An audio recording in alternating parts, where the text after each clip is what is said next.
వినడానికి? నువ్వెవడో నేను చెప్తా వినడానికి? నువ్వెవడో నేను చెప్తా చాలా నెగిటివ్ చెప్తున్నా, అందరితో చెప్తున్నాను. ఎక్కడ చూపిరా? చూపి నువ్వు ఎన్టీఆర్ నెగిటివ్ ఎక్కడ చూపి? నువ్వు చూపి ఎన్టీఆర్ గారు. నువ్వు మరి నువ్వు చెయ్యొద్దు, నేను చెయ్యేస్తా. నువ్వు నెగిటివ్ చెప్తున్నా కొట్టిస్తే నువ్వు కొట్టి ఇక్కడ నుండి వెళ్తావు మళ్ళా. ఎన్టీఆర్ అన్న గురించి కూడా మాట్లాడు, రజనీకాంత్ సార్ గురించి కూడా మాట్లాడు. చూడండి సినిమా నేను ఎందుకు మాట్లాడతా? మరి ఎన్టీఆర్ గురించి మాట్లాడుతున్నావు. నేను ఎన్టీఆర్ గురించి మాట్లాడలేదు. నువ్వు ఎగురుతున్నా, ఎగురుతున్నావు, నువ్వు ఎగురుతున్నా. అభిమాని అయితే వెళ్ళి పూజ చేసుకోరా స్వామి. నాకు ఎందుకు వచ్చాడు? కాలర్ దగ్గర వస్తామన్నా, మీలా కాలర్ ఇలా తొంగ పెడతాం అనుకున్నారా? ఎవరు తొంగ పెట్టారు? మీరు తొంగ పెట్టినట్టే. మరి ఇంకా మేము కాలర్ దగ్గరే చెప్తున్నాము, సినిమా బ్లాక్ బస్టర్ అని చెప్తున్నాము. చెప్పుకో. అది సినిమాలో 3 ఫైట్లు ఉంటాయన్నా. సినిమాకి తిరిగి లేని ఫైట్లు 3 ఫైట్లు ఉంటాయి. సినిమాకి హైలైట్ ఫైట్స్ అని 3. ఒకే ఒక పాట ఉంటుంది, రుతిక్ రోషన్ గారు ఎన్టీఆర్ కలిపి డాన్స్ చేస్తారు. సినిమాకే హైలైట్ అన్న. ఇండియాలో number 1 dancers Ruthik Roshan, number 2 dancer NTR అని చెప్పినప్పుడు ఎన్టీఆర్ అని ఏం చెప్పిండు? సేమ్ ఇండియాలో నంబర్ 1 ఎన్టీఆర్, నంబర్ 2 రుతిక్ రోషన్. హిందీలో నంబర్ 1 రుతిక్ రోషన్, నంబర్ 2 ఎన్టీఆర్. ఈ విధంగా మనం చూసుకోవాలి తప్ప ఆయన తక్కువ వేసిండు, ఈయన తక్కువ వేసిండు మనం చెప్పుకోకూడదు. మనం వేరే వాళ్ళతో మాట్లాడకూడదు. అది ఏదన్నా మొత్తం ఆల్ అవుట్ చూసుకుంటే 200 crores దాటొచ్చు అన్న. ఫస్ట్ మాత్రం మన నిజమే దాటొచ్చు. అది బీజిఎం అయితే ఎన్టీఆర్ అని వచ్చేటప్పుడు మాత్రం ఉంటుందన్న, మామూలు కొట్టలేదన్న. రుతిక్ రోషన్ అని కొట్టిన దాని ట్రిపుల్ కొట్టిండు ఎన్టీఆర్ అని అంటర్స్ అయినప్పుడు మాత్రం సినిమా. ఆర్ఆర్లో చూసాం కదన్నా రామ్ చరణ్ ఎన్టీఆర్ని. ఎవరు డామినేట్ అంటే ఏం చెప్తాం?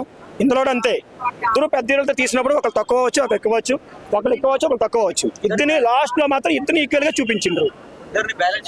సూపర్ బ్యాలెన్స్ విషయంలో మాత్రం నంబర్ 1 డైరెక్టర్ గారు. అది లాస్ట్ లో అయితే మాత్రం ఈ సినిమా స్టోరీ ఏంటంటే కొన్ని ట్విస్ట్లు ఉన్నాయి, చెప్పకూడదు అని చెప్పారు అన్నయ్య. ఒక స్నేహితులు ఫస్ట్ గొప్పగా ఉంటారు, ఉన్న తర్వాత విడిపోయిన తర్వాత లాస్ట్ లో మళ్ళీ ఇద్దరి మధ్యలో వార్ జరుగుతుంది. మళ్ళీ లాస్ట్ లో ఎలా కలిసారు అనేది ఈ సినిమానా. అది వాళ్ళు ఇద్దరికే వారు. నీ మీద నాకు కోపం ఉంటుంది, నా మీద నీ కోపం ఉంటుంది. ఈ కోపం ఇద్దరు ఎప్పుడు నీ గురించి నేను తెలుసుకొని, నాకు నువ్వు మద్దరు ఎప్పుడు తెలుసుకొని మళ్ళీ మారుతావు అనేది ఈ సినిమా గురించి వారని పెట్టిండ్రు. అది మంచిగా తీసిండ్రు. ఎన్టీఆర్ అని మాత్రం బాగా చూపించింది. అది ఎన్టీఆర్ అని ఏ విధంగా చూడాలంటే ఆ విధంగా చూపించింది. ఎన్టీఆర్కి హీరోతో సంబంధం ఉందన్నా. ఎన్టీఆర్కి ఎందుకు హీరోయిన్? ఎన్టీఆర్కి హీరోతో సంబంధం లేదు. ఆయన యాక్టింగ్ చేస్తే చాలు, తెర మీద కనబడితే చాలు, అందరికి ఏం అవసరం ఉందన్నా.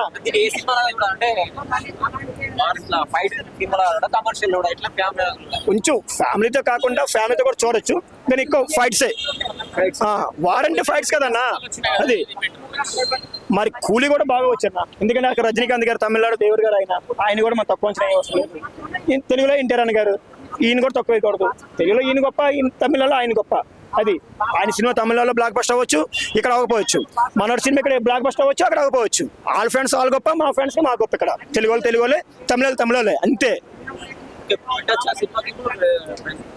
ప్రైజ్ ఏముందన్న? బాహుబలి లాగా 1000 రూపాయలు లేదు, పుష్ప లాగా 2000 రూపాయలు లేదు. ఓన్లీ 300 రూపీసే కదా టికెట్. ఏం పెట్టిండు? 300. మనం 10 కిలోమీటర్ తిరిగితే పెట్రోల్ వేసుకుంటేనే అయిపోతానా? ఎన్టీఆర్ డాన్స్ కూడా చెప్పలేదు. ఆయన ఇండియాలో నంబర్ 1 డాన్సర్. అలాగనేసి రుతిక్ రోషన్ కూడా చెప్పలేదు, ఆయన కూడా నంబర్ 1 డాన్సర్. ఇద్దరు ఈక్వల్ గా వేసిండు.